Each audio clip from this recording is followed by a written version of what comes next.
Good afternoon, our dear listeners. Today is 22nd of December 2023, and it's a Friday as usual. We are coming in with our normal program, Manya Efamo Gwangalio, and today we have a special guest, Mr. Tito Okello, a consultant. Sir, you are most welcome to this podcast. Thank you so much, Vito. I'm so happy to be here. Okay, we are going straight to our topic today.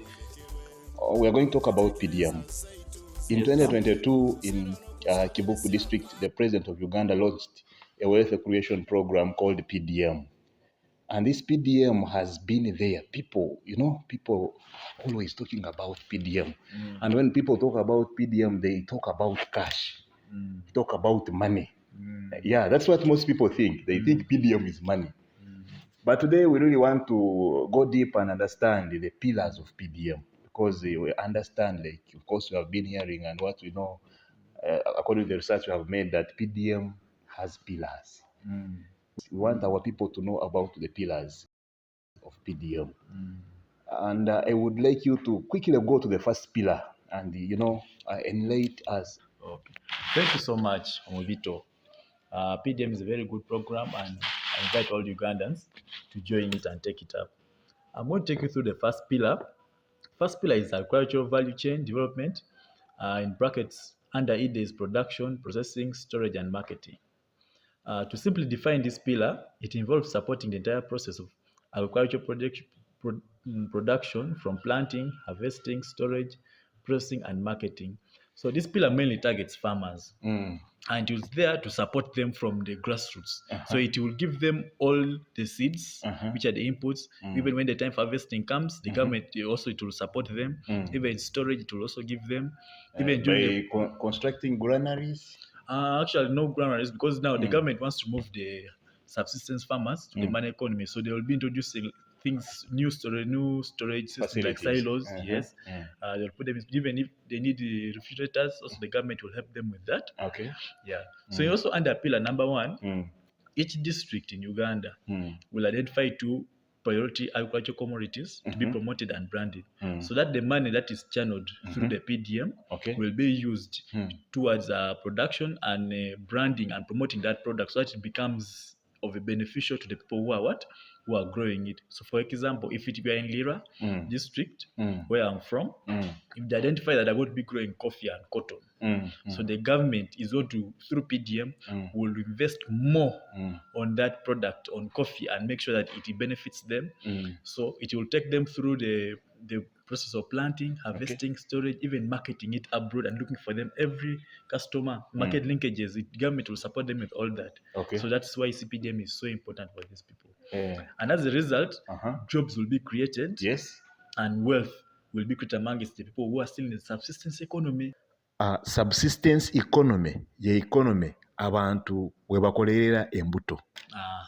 That is it. Yes. I don't know if you know Luganda, Mr. Yes, I understand a little. Okay. Yeah, but let me talk in the language that I understand. Oh, it is okay. It's okay. Yeah. So subsistence farmers actually just grow for home consumption. Okay. So the government, and that is actually poverty alone, because if you only grow to eat, yet you can actually also grow and sell. And when you get money, you'll be able to help yourself, take your kids to school, build a better infrastructure, pay medical bills. But if you can't sell, you can't make money. So this is why this pillar is so important. It will support these farmers to grow these cash crops, and they'll get more money. Okay. So some of the activities under this pillar which is so beneficial is the e-vouchers. The e-vouchers. What are e-vouchers? E-vouchers, these are electronic systems which will be, farmers will use digital vouchers to access quality agricultural inputs like seeds, fertilizers, tools, directly from credited suppliers. Together, you are going to buy for them phones, right? Yes. All this, because if actually, since we are talking today the first pillar, but there's a pillar called parish-based information system. Now, that's why all these 7 pillars connect, they interconnect. None is individual or can't work alone. So this is where the e-vouchers will also apply. So this that system is where the farmers will log in. Okay. And when they log in, they'll find all credited suppliers All right. with the right prices. So when they want to, there will be no more cheating of the farmers no, in terms of prices and the rest. no, because only people who log into that system will be only the accredited suppliers at subsidized prices. Okay. Then another activity under this pillar is the e-extension system.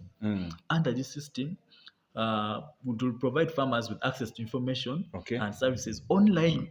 For example, training workshops and expert advice to equip farmers with Wait, Mr. Okello. Yes, are you going to train these farmers? Because the way you are talking, it's like this needs some kind of training, some kind of knowledge so that these people can use what you're talking about. It is very important because knowledge is power. Without knowledge, you can't do anything.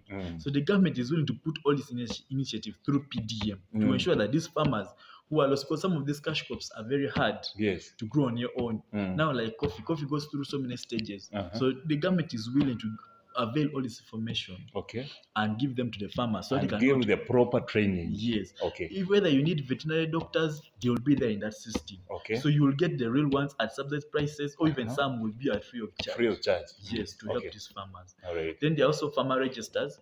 So now remember I told that each district will be having 2 priority commodities to grow in. So now when they identify these priority commodities and they start growing them, so the farmer register will help the government be able to identify them and track them for an assistance. So the government is not going to leave these people. It's going to continue following up on these farmers until the final product is out for marketing. Yes.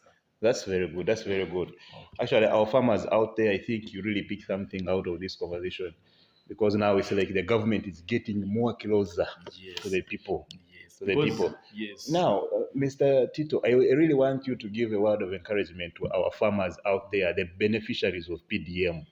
How should they embrace this government program? In just a few seconds as we conclude. When you understand the PDM, it is parish-based.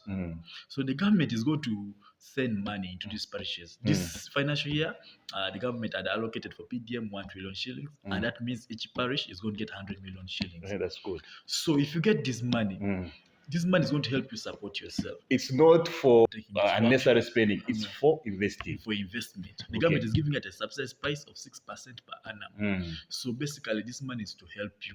All those who it's not only focused on farmers. You can pick the money and open maybe a drug shop. Or buy more stock for your drug shop. You can open a boutique, you can open a barber shop, you can do pottery. So anything productive that will get you out of the subsistence economy into the money economy. And that's the main focus of this PDM. Thank you so much, Mr. Tito. We really had I'm very little time. Happy to be here. Next time, help our people. We are going to invite you again. You come and explain more about PDM, because this is our first episode. The next episode we'll be looking at the second pillar of PDM.